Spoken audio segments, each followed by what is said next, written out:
Welcome to The Explainer. So, what if I told you there was a single secret to success, a formula that was uncovered by studying the world's wealthiest people for more than 2 decades? Well, today we're cracking open Think and Grow Rich by Napoleon Hill to do exactly that. Okay, let's just dive right in because the whole book is really built on this one kind of radical idea. Your thoughts, they're not just these little fleeting things in your head. Hill argues they are actual, tangible forces that can literally shape your reality and bring you, well, pretty much whatever you desire. And look, this isn't just a book of feel-good quotes, not at all. These ideas were born from a massive 25-year quest to find a real, repeatable formula for success. The whole story kicks off way back in 1908. Andrew Carnegie, one of the richest men in history, gives this young journalist named Napoleon Hill a challenge that would completely change his life, and maybe ours too. The mission was just huge. Imagine this. Spend the next quarter century studying over 500 of America's most successful people. We're talking about giants like Henry Ford, Thomas Edison, and John D. Rockefeller. The whole goal was to answer one single question. Is there some kind of secret philosophy, some common thread that connects all of their amazing achievements? So, after all that digging, all that research, what was the first, most fundamental principle he uncovered? You might be surprised. It wasn't money, it wasn't a fancy education, it wasn't even connections. Nope, it all starts with a single, incredibly powerful human emotion. Hill's very first principle is that thoughts are things. What he found was that every single great success story started with an idea. But not just any idea. It was an idea that was lit on fire by an intense, burning desire. You see, this wasn't just some casual wish like, oh, I'd like to be rich. It was an all-consuming obsession to make that idea real. And Hill uses the incredible story of a guy named Edwin C. Barnes to really drive this point home. Barnes had one single definite goal: to become the business associate of the great Thomas Edison. Now, listen to the wording there. He wanted to work with him, not just for him. That little difference, it's everything. So what's the problem? Well, for starters, he had zero money for a train ticket, and he didn't even know Edison. For most of us, right, that's where the story ends. But Barnes's desire was just so powerful, he didn't even see those as obstacles. He just hopped on a freight train and went. So he shows up at Edison's laboratory looking, and this is in Edison's own words, like an ordinary tramp.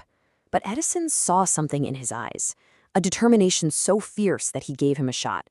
You see, in his own mind, Barnes had burned all his bridges. There was no going back. It was literally succeed or perish. For years, Barnes just did menial work around the office, waiting. But that desire, that goal, it never faded. And then, finally, his opportunity showed up in a new invention, the Edison dictating machine. Now, Edison's own salesman thought this thing was a total dud. But Barnes, he saw his chance. He knew he could sell it. And boy, did he. He sold it so successfully that he earned that partnership he dreamed of. He literally thought his way into a fortune. Now, Hill argued that this incredible power isn't just for a few special people like Barnes.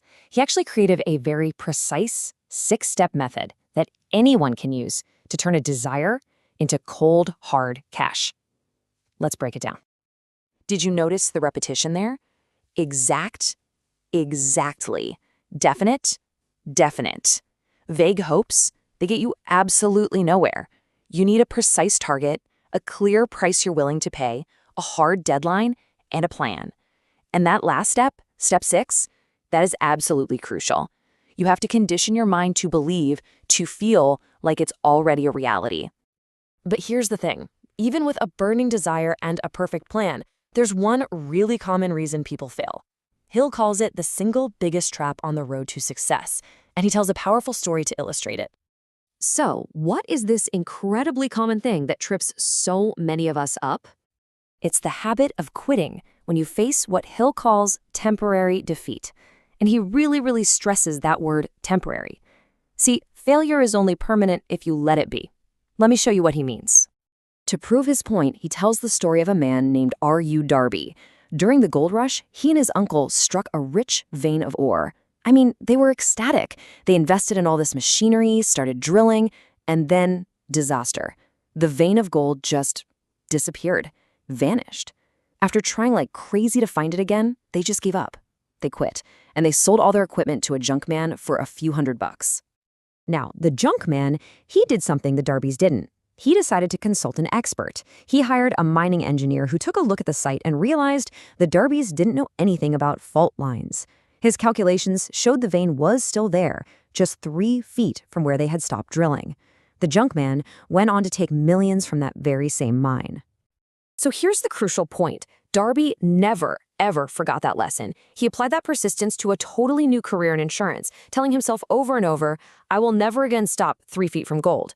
And that mindset, it made him one of the most successful salesmen in the entire country. He learned that most great successes are waiting for you just one step beyond the point of temporary defeat. Okay, so to maintain that burning desire, to have that relentless persistence, especially when you are staring defeat right in the face, Hill says you need one more essential ingredient. He calls it the chemist of the mind. And this definition of faith is so unique to Hill. For him, it's not some passive hope. No way. It is an active conviction that you literally create by repeatedly telling your subconscious mind that your goal is already a reality.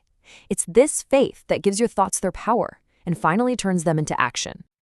So when you put it all together, that burning desire, that unwavering persistence, that unshakable faith, what's the ultimate secret that Andrew Carnegie and 500 other titans of industry wanted to share with all of us? You know, the big secret is really this: you are in the driver's seat of your own life. After that 25-year quest, Hill's final conclusion was that the one thing you have absolute, total control over is your own mind. And if your thoughts create your reality, well, then you hold all the power to create your own destiny. Hill quoted these famous lines from the poem Invictus all the time. He believed this wasn't just beautiful poetry. He believed it was a literal truth. When you direct your thoughts with desire and faith and persistence, you truly do become the master of your fate. And that really leaves us with one final, very powerful question to think about.